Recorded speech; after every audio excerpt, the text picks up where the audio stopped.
Back to Los Angeles for a very special interview. Eike Batista, the Brazilian billionaire who has made his fortune in energy, is at the Milken conference. Stephanie Ruhle is there with him. Stephanie, over to you. That is right, Deirdre. I have the privilege of sitting here with Eike Batista. Now, Eike, 10th richest man in the world. The goal is to get to #1, but let's talk about your business. Now, just last week, the president of Brazil came to see your port in northern Rio and said you're a special kind of entrepreneur, really a hero to Brazil. What kind of obligation is this for you? At the end of the day, you're a private businessman, but do you also have a moral obligation to the Brazilian people? I think one of the reasons of our success is that all our projects, they start from the beginning by sharing. See, when you develop billion-dollar projects, new businessmen developing projects should take care of the surrounding environment, because I will affect several communities. So we step up and spend money before we make money in these communities to induce growth, help them. I don't believe in the public sector, be it the municipality, you know, to help the city find their natural vocations. So we do it, you know. I have a team of 200 people taking care of that. But can you be a private businessman and make the right decisions for your companies while also having the Brazilian people to answer to? What if the day comes when you need to fire people, when you need to close down a port? Then what? Okay, but there's one big thing. We have the privilege to work in the resource arena with very rich assets. Our projects have 80% margins. So if I don't know, I have to share. I'm sorry. And we want to pass this to other Brazilians, other Brazilian businessmen, because I'm not the only one that is active in resources in Brazil. But sharing is a big part of the equation and of the success, because President Dilma would not have come there if she would not know that we shared this wealth creation, in the wealth creation process, well, sharing. She also talked about the idea of OGX and Petrobras potentially combining forces. Is that something you're looking to do or negotiate with one of your other businesses? Why shouldn't three, great companies like Vale, Petrobras, and OGX and my group, look at our synergies that are complementary in many aspects and create more wealth? It's a win-win for everybody. It's a question of having an open mind to create wealth for the country, train people, and use our synergies. For Brazil, it's brutally good. But those are three just independent businesses. What about Brazil overall? Last year, just 2.7% in growth. That number standalone just doesn't sound big enough.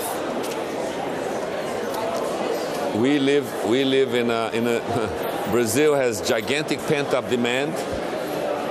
When we were growing at 7.5%, we started to have inflation pressures. Government had to increase rates to control inflation. They increased the Fed rates from 9% to 12%. At the bottom line to the consumer, it meant an extra 20% interest. Think about it. Mortgages, of course you had a slowing of the economy to control inflation. So do you think relative to other countries, Brazil is in good shape as an economy? Peter, you need pent-up demand. We are not leveraged, not indebted, and people need to buy everything from housing. Only 5% of Brazil's GDP are mortgages. So mortgages in Brazil is only 5% of GDP. Think about that.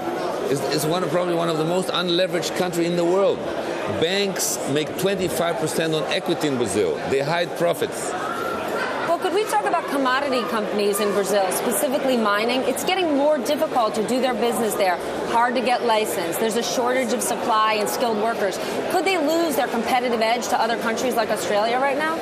No, I'll give you an example. As you mentioned, Australia, Brazilian iron ores have 0.2% phosphor, which is a contaminant. Australians 1.2. The world needs Brazilian ore to blend it. So, like good whiskey, you need good blends to do good. Yes. So Brazilian iron ore is absolutely necessary for the steel mills because there's something called value in use. They need to use the right blend for the mills, the Chinese, for instance. 1.2% phosphor is very high. Brazil is 0.2. just to give an example. So it's quality. It's not only volume, it's quality. How did you get involved in these other commodities businesses? I mean, you spent 20 years specifically in gold.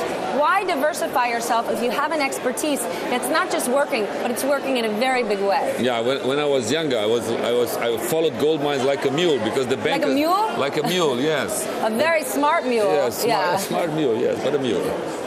Bankers told me, Eike, you have to be a pure play, you know. Gold, maybe silver, considered as a precious metal. And what kind of bankers who were acting as advisors to you? No, back then, Bankers Trust, remember, they don't exist anymore. Yes.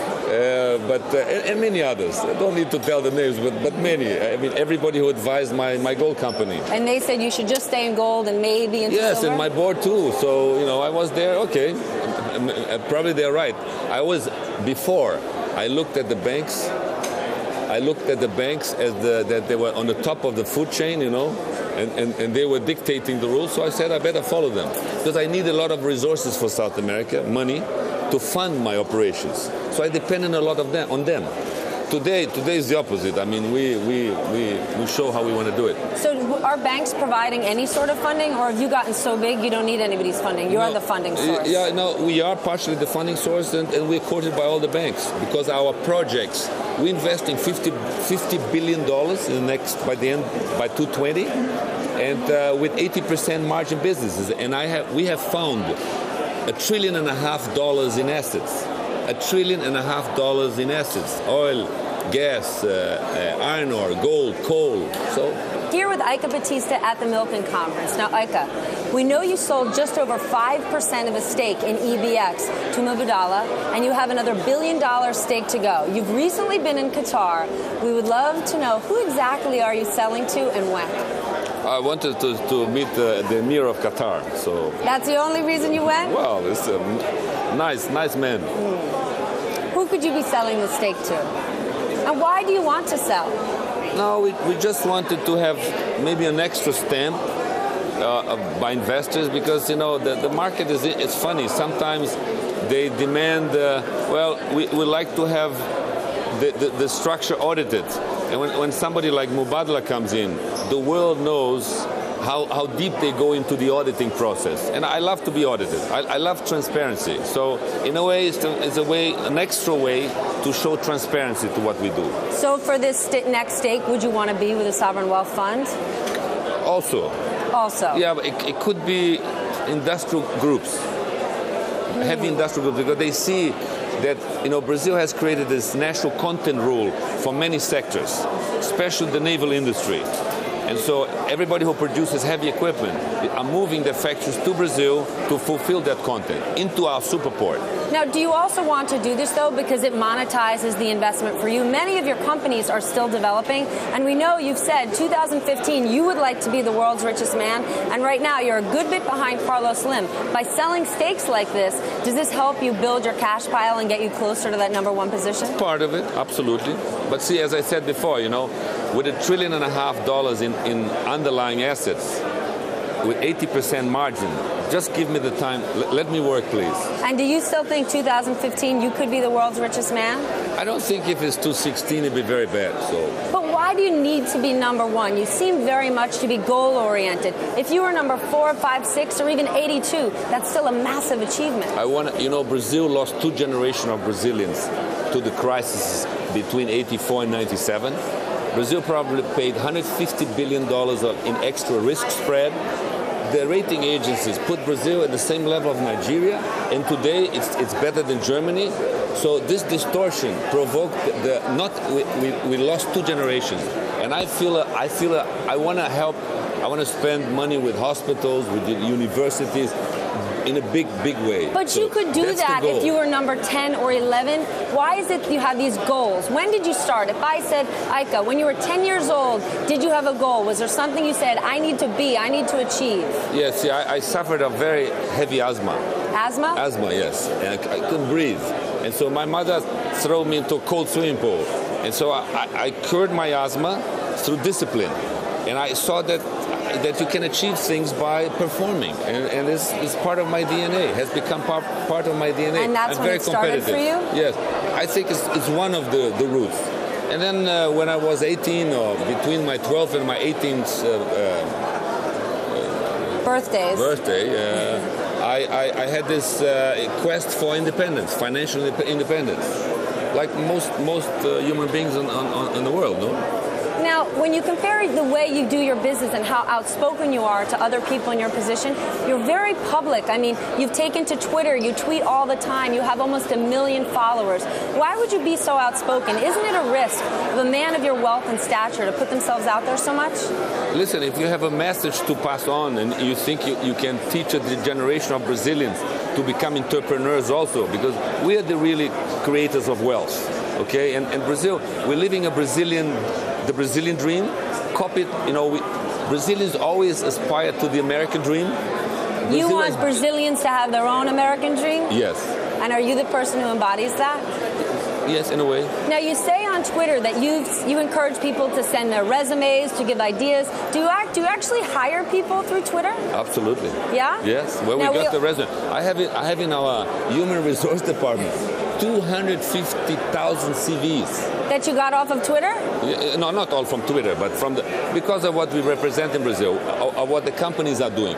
Because what we are doing is transformational, is efficiency to the maximum, state-of-the-art concepts. So people like it in all these different areas. Now, we also learned from Twitter you recently met with Warren Buffett and Tim Cook of Apple. What do we make of these meetings? I think Warren Buffett is a man that, I really enjoyed meeting him. We drank Coca-Cola, a liter and a half Coca-Cola for the 2 hours. Not diet, huh? Not pure. Diet, no, pure. Pure. So Warren Buffett delivers Coca-Cola. What does Eike Batista deliver to Warren Buffett? No, listen, meeting people like that, there's always something you learn about concepts and way of thinking. His philanthropy is fascinating. So I like it. It was very pleasant. Well, I know you learned a lot from Warren Buffett. Our viewers have definitely learned a lot from you today. That's Eike Batista here with me at the Milken Conference.